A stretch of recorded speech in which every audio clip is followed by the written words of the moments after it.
Nos encontramos aquí en el este de Los Ángeles con el señor Javier Capetillo, entrenador de acá de Capetillo Boxing Academy, y uno de sus pupilos, Dorian Mendez. Panterita, ¿cómo han estado? Gusto en verlos. ¿Qué nos cuentan? ¿Qué hay de nuevo por acá?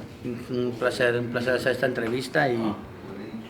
pues igual, un placer, y estamos bien, estamos entrenando duro a diario, guanteando duro y pues sí haciendo lo que nos digan que tenemos que hacer. ¿Qué ha pasado en estos últimos meses, ya que no los había visto? ¿Sabes qué? Nomás entrenando, esperando que llegue la fecha. Ya ves, Brandon peleó, ganó, y esperando una fecha, si Dios quiere, en julio, fines de julio o principios de agosto.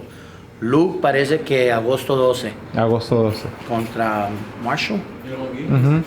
Trayvon Marshall. Trayvon Marshall. Sí. Entonces vamos, nomás estoy esperando el lugar. Sí, el lugar. ¿Puedes decir la cartelera o...? No nos han dicho cartelera tampoco. Sí. Yo quisiera que lo metieran en la de Aerospence, Claro. Y todavía hay posibilidad de eso, pero tú sabes cómo es, estamos. Sí. Pero lo bueno que ya de pelea sabemos que a agosto 2. Hay un nombre, puedo decir los nombres, no es confirmado, pero oí de fuentes en el boxeo, ¿verdad? Sí. Se suena un nombre, se suena a Caleb Plant, el regreso de él. Puede ser que sea esa, todavía no se sabe, no lo puedo oficialmente. ¿Quién? Caleb Plant posiblemente va a pelear con quién me dijeron. Va a subir a alguien de las 160 a las 68. ¿Charlo? Maybe uno de los Charlo. Sí. Eso es información no oficial. No, claro. Ya sabes, nada es oficial. Y luego a veces cuando uno piensa que es, mira, nos pasó, íbamos a ir con Adrian Broner. Sí. Pero Adrian Broner decidió firmar con el Hutchinson. Firmó con Don King. Ya no quiso PBC. Salió de la... Y went across the street.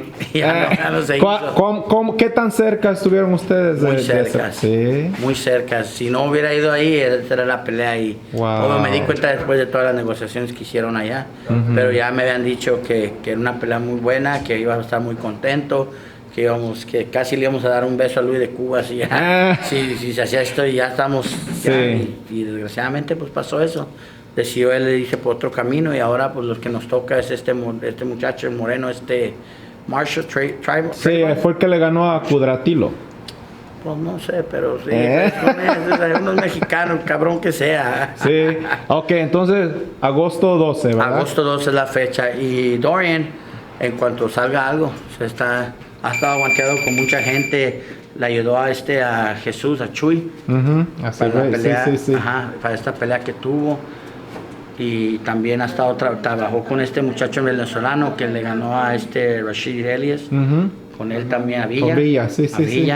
Y ahí lo subimos 4 rounds ahí nomás que se hiciera.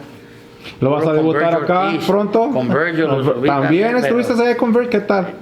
Bien, es otro nivel más, no más profesional, sino que ya es otro nivel más avanzado, pero ahí no nos echamos ni para atrás ni con miedo, y igual hacemos trabajo siempre me enseña Javier, sin respetar a nadie, sino cómo voy a llegar a ser campeón mundial. ¿Qué es lo más duro de él? ¿El movimiento de piernas, su fuerza? ¿Qué? Nomás, pues sí, la fuerza pega duro, a lo que lleva su récord, no es por nada. Sí, 1-0 vamos, Javier, con Dorian. 1-0. Así es, 1-0. Entonces poco a poquito ahí va, y está agarrando buen fogueo con peleadores que son calados. Pues también Luke le ayuda. Sí. Luke es complicadísimo. Entonces ahí va, esperando su oportunidad, y vamos a ir poco a poquito. ¿Lo vas a debutar acá o le vas a dar unas cuantas peleitas? Aquí vamos a debutar, nomás tú sabes, uno va buscando, como decía el señor Amica Brusa, ¿verdad? Decía los gavilanes con gavilanes y los palomos con palomos. Entonces le vas a aventar un palomo. Pues, a su nivel. Palomo con palomo. O sea, y ya después, pues, a gavilanes con gavilanes no le hace. ¿En 40 todavía? En 40, sí, en 40. Sí. Brandon Valdez, la victoria que tuvo allá el 7 de abril contra Ángel Contreras, como le había dicho en la entrevista, un título regional. Sí. Suena su nombre ahora para una pelea un poco más grande. Sí. Háblanos de su actuación y cómo mejoró después de esa actuación, Brandon. Bueno, en su actuación me gustó muchas cositas que hizo, sus movimientos, más movimientos de cintura, sus cambios puede cambiarse zurdo, derecho y puede trabajar de los dos modos. No nos cambiamos de zurdo en esa pelea, pero sabemos que al muchacho ya lo habían agarrado con la izquierda en volado, entonces si tenemos que hacer eso lo íbamos a hacer, pero lo vi trabajando bien, la verdad. Sí, lo vi. Un poco bajó, se descuidó un poco en el tercer round, por ahí, tercero, cuarto, entonces sí hablamos que no debe hacer nada de eso, porque es el boxeo y un golpe puede cambiar todo. Sí. Y sabemos que así es este deporte. Puedes ir ganando todos los rounds, te descuidas, te confías o te crees ya muy superior que el otro y burlándote te pueden noquear. Entonces hay que estar enfocados y concentrados toda la pelea. Y ahí va, así me gustó lo que hizo, ganó. Ahora, obvio, seguimos mejorando porque las peleas que vengan van a ser más difíciles y nombres más grandes. Y se hablan de varios, o sea, no puedo decir porque no soy su manejador. Pero ya se hablan de dos nombres buenos y ojalá se hicieran, de verdad, ojalá se hicieran, estaría muy bien. Ya que Dorian está peleando en la 140 o va a debutar allí, hay una gran noticia apenas y la voy a compartir con ustedes. ¿Quieres agarrar el teléfono? Teofimo ha anunciado su retiro. ¿Quién sabe si sea verdad, si sea mentira? ¿Qué piensan ustedes de eso? Pienso que yo... You want to say first? What do you think about Teofimo's announcing his retirement earlier this morning? I think it's good. I think that's fine. He's young. He's retiring young. He's retiring with the money, but I honestly think he'll be back. He'll probably leave for a couple years like Mayweather, and he'll come back later and just win a couple more fights, retire again. Just saying the same thing Mayweather did, he's probably going to do. That's what I have. He said he had bigger plans away from boxing. He's got a couple of projects that he wants to be working on. But if he were to be training, the hard work that you got to put in during a training camp, training for a big fight, he says that doesn't allow him to explore all the projects that he's got on mind. That's the reason why he's walking away right now. Which makes sense. I mean, and también let's be honest. No son tontos, entonces si Top Rank no le está pagando bien, what's he gonna do? Like Mikey did, se van 2 años y tienen proyectos, o sea, ya ganó dinero donde no creo que vaya a quedar pobre 2 años si no pelea. Y no, pobre yo, chingado, no rompa la renta. Pero un muchacho así que ya gana buen dinero, he's not dumb. Dice, if he wants to buy his contract, it's probably gonna be ridiculous. Mejor, he'll retire 2 years. Start his business because eventually he's gonna have to do that when he retires. He may go into promoting. You never know. You never know. It's not a dumb move. I mean, if you have other projects, go for it. You got these 2 years to work on that. Okay. Como dice tú, como dice este muchacho, Panterita, then he'll come back. Right. Le pasan los 2 años y igual. Ya él va a quedar solo como Canelo. He decides which way he wants to go on a fight-to-fight basis and who pays more. All right. The only thing would be the titles. I don't think they're gonna let him hold them that long. No, they're gonna have to take him away from him. This is an opportunity for someone like a friend Barboza to finally get that title belt. Yes. That guy's been there for a long ass time. He's 20-something and old. Come on. Yes. When's he gonna get that shot? You know. So yeah, I agree with you. Barboza's one of the guys that I say deserves it. Yes. Absolutely. And yeah, you're right. The 140s. Not my guy yet. Not yet. We're not there yet. Right. But, Rome wasn't built in one day. Little by little, he's putting in the work. And one day I hope to be able to throw him in the hat and be like, hey, we won a title too, Maybe when Teofimo comes back, we'll be ready. What do you think of Regis Prograde taking on Danielito Zorrita this weekend? I know the other. Well, I mean, who else? I mean, that was who was there, Right. Who's he going to, the zone. Yes. So he just signed with them. They offer that guy. So they're gonna fight. I mean, who else would probably fight with him right now? I don't know who. I mean, now you got maybe Don King don't care, so he'll fight with anybody. Maybe they could do that next. Could you guys get a AB against Luke in the future? Is that possible or no? They won't. No, because AB said already that he's not going. Oh, he's not going with PBC. No, he's not going to 47. Oh, 47. Yeah, he's staying at 140. All right. He said he's staying at 140, and there's no way we'll make 140. Yeah. And I don't think he'll want to come up to 147 to fight us. But I mean, if they want it, you know, whether Luke, you guys know. I mean, Luke's very quiet, but he's never said no to anybody. Yeah. And we proved it with Jesus Ramos. We went up and fought him at 154, which is not Luke's weight. Yeah. Luke's at 147. But we dared to do that, you know. And of course, the money was right. You know, we're not gonna just go for free. And unfortunately, you know, we didn't get that win. But he didn't do nothing to Luke. Right. He did not do anything. I heard him say that, oh, Luke didn't come to fight, he came to run. Well, no one showed him how to cut a ring. He doesn't know how to cut a ring. If that's what he thought, that the guy was running, I tell my guys, cut the ring. Right. You know, it's a simple thing. The old school fighters used to do it all the time. Everyone cries, now that guy runs, cut the fucking ring. Right. You know, and throw punches in the arms, wherever you got to do. Yes. You know, but I'm not telling my secrets and stuff. But anyways, so you want somebody Luke, to get Luke that? never runs. Yeah. While I talk to Panterita. Panterita, you train with Luke and Brandon Valdez.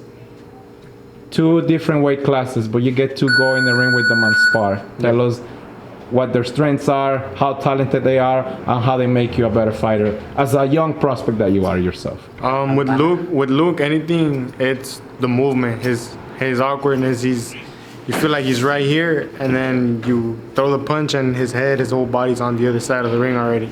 It's just, you know, adjusting to him, like Cape said, cutting the ring off, learning more than anything with Luke to cut the ring off, to how to hit the arms, how to break it, how to like try to break the fighter down.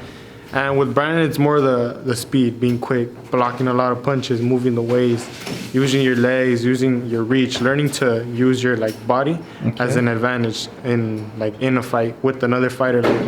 That way you learn to not only be in the fight, but how to use your body, how to use your reach, and all those. So he's learning how to save his stamina, how to use his strength during the fight. Yeah. He's actually becoming a better fighter as we speak. Yeah. Okay.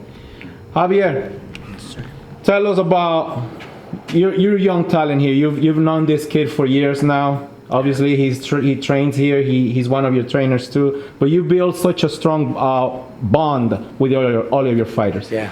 Give us a description of how good of a fighter he may become, Dorian Mendez. No, honestly,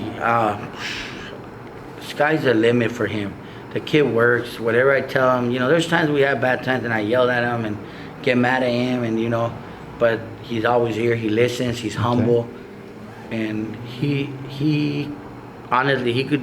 The way I see him going and the people I see him working with, and how he's working, I do see him becoming a champion in the world in the future. Okay. And we definitely going to Puebla to eat some semitas and mole. And you know, a big part of him, you know, because remember, it was there's been someone's been a huge part in his life always, you know, because I was with Luke busy and doing things. Yes. So I always depended on someone, and that's his brother. Come here, Pantera. Let's go, man. He's also one of the coaches let's give here. you some camera time. He's also one of the coaches that. Randy, how's it going? Good. The other Panterita brother. How you guys doing? Yeah. Pantera and Panterita. Yeah, there you go. So yeah, you know, he's been a huge part. And I mean, it's funny because, you know, everyone knows the story that knows us, that when they both came to the gym over there, they didn't know nothing. Right. He played soccer, he just played. So did they come when you guys opened the gym back in 2016? 2015. 2015. It's been that long since you've known these kids. Yeah, pretty much. Like maybe a little after that, you know. We came in like spring, like in March. Yeah. So you remember we had the interaction when everyone came sparring. Yes. Ryan was here, dropped Nightmare down. And they came a little after that, but since then they've been with us. So my dad was watching them one day at work. Okay. And my dad goes, "No, ese cabrón, he's not gonna be a fighter. He's gonna be a coach." Right. I remember him saying that. Yeah. And yeah, ever since then he's been working with his brother big time. I mean, you know, as a year or so, year and a half or so, he kind of backed up a little bit because he had to do his things too. Right. But I mean, we kept going, and we always been there watching them and overlooking things. So, and he's still always gonna be part of the team. I mean, you know, there's times I tell him, you know, there's times I gotta go fight one here and you gotta go this way. We kind of like Manny and Estrellita, you know. Right. You gotta have someone there to be able to. But it's the same school. So exactly, it's the same exact school. This kid's really fast too. So you know, he's got the youth, so he's quick with the mitts and everything. Right. Sometimes you need that too, you know.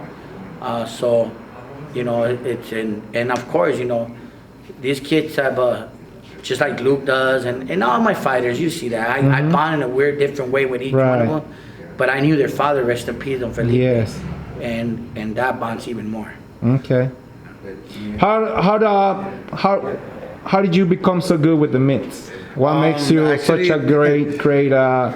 A lot of regañadas from his dad. From his dad. Because I remember I was very like, I would like make up like a bunch lazy. of stuff. Capetillo don't like lazy. Yeah, lazy, but I would just make up a lot of stuff, and they would always tell me, no, I don't want that fantasy shit here, and I don't know what. So he's like, do things simple, and I want the punches hard. Okay. So I was like, at first I was like, man, why the fuck are they bugging me? But then I was like, but now I see it like professional level. Right. It's always the simple things at work. It's not all this like they say fantasy, like here, like doing like 20 punches and all of that. No, it's just but again, I feel like I learned the most. A lot of the times his dad would get mad at me. Javier's dad would get mad at me. He'd be like, no, he's like, do this. He's like 1, 2 and step, and I was like, that's so boring. Right. I was like, that's so boring. I was here like doing all of this, going crazy, and then. But does that translate to applying that in a real fight? I mean, it's just hand speed. It's just hand speed. Okay. It's just hand speed. But I mean, I guess there's a time. There's a time for everything. Right. There's a time for speed. There's a time for sitting down. There's a time for boxing. Okay. So I learned to differentiate all of that. I learned to differentiate all of that, and again, I learned all of that because they would get mad at me a lot. All right. How many students do they have, Javier, in the evenings when they train kids? When they come in, like we 20? got Or more? more. I mean, more. Do you teach classes in the morning or in the evening? No, in the morning. In the morning, we have a couple people that come in. Like we have students that come in, but we don't have a class. Okay. In the evening, we do, and we have anywhere from it could be, some days it could be 10. Usually, it's been like 25, 30 per class. All right. And we got 3 classes. Okay. So that's about anywhere to, I wouldn't say about 80. Yeah, 80 people, members. Nice. And It's again, growing. And again, it's growing. Yeah, I mean, because we, it's no joke, and everyone in boxing knows. I mean, everyone around here in the gym knows. Gym goes through ups and downs, when it right? comes December, November, December, January, Everybody it lives. was kind of like whoa, and all of a sudden it started picking up. Yes. So now we're like, okay, we're doing good, and we got little kids that are actually now getting ready to fight some. Some amateur tournaments. They're gonna be in the area fighting in June 20-something, right? 27th, I believe. Okay. So we got some kids. We got David too. David's coming up Yes, strong. I remember him. Yes. He's 16 now. Okay. He already wants to go pro. We're like, hey, slow down. And that's another knucklehead that's coming strong, real strong. All right. And we got, our little guys, which is Arnold, Momia, Tristan, All right. Ryder. We got a lot of little kids that are coming up. And then we got the next, Andrew. Andrew. We got Arnold, his brother. Okay. Brandon's brother. Yeah. All right. There's a lot of, they know we start talking, but there's a lot of little dudes. And Medina's son's been coming from Orange County to spar. Okay. All right. He brings his kids, and then we got sometimes Mosqueda's coming to bring his kids. Yes. And then, who else? Eddie has brought some of their kids here too. So there's definitely sparring going on with our kids now too. So A lot of activity, a lot of movement, like I hadn't heard from you guys in a while. So that's and hopefully, pretty good. something. I see a lot of potential in this gym. A lot of kids that are putting in the work. Okay. So hopefully soon they'll be talking about a lot of the kids here. All right. It's been great talking with you guys. So again, updates from Team Capetillo family, the Mendez brothers. There's some work coming for Luke, August 12th. It's not official yet.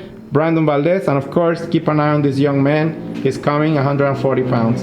Dorian Mendez. Thank you very much, guys. Thank you, Javier, for opening your doors. Thank you. And we'll see you guys next time. Thank you.